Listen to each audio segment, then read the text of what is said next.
Menjelang Hari Raya Idul Fitri, Atta Halilintar dan Aurel Hermansyah bagi-bagi tunjangan Hari Raya, THR, untuk seluruh karyawannya. Total THR yang diberikan Atta kepada karyawannya ditaksir mencapai 3 miliar rupiah.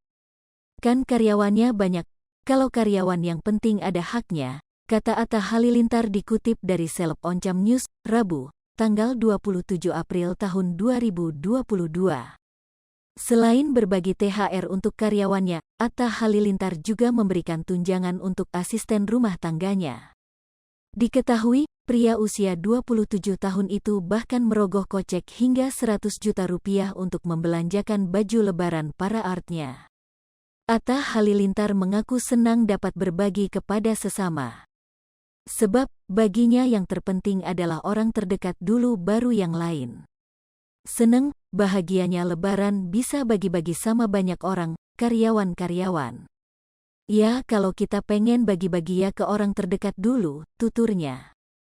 Sementara itu, Atta Halilintar dan Aurel Hermansyah juga berencana merayakan Idul Fitri 1443 di Singapura.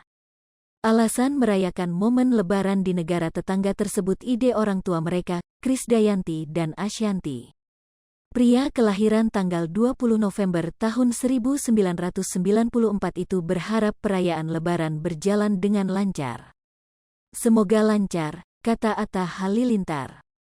Namun, ayah Amenah Hana Nur Atta itu tak mengetahui apakah keluarga besar di Jakarta ikut atau tidak. Mungkin ya, enggak tahu aku ngikutin orang tua aja. Kalau orang tua pada berangkat, ya masak aku sendirian, ujar Atta Halilintar. Ia mengaku tak ada persiapan yang dilakukan.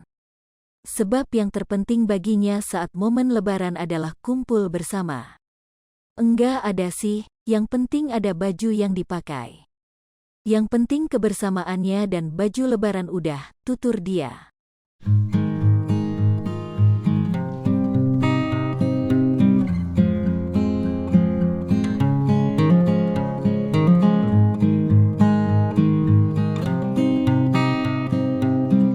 Hai pemirsa Sri Popo TV, jangan lupa komen, like, dan subscribe, serta tonton terus berita-berita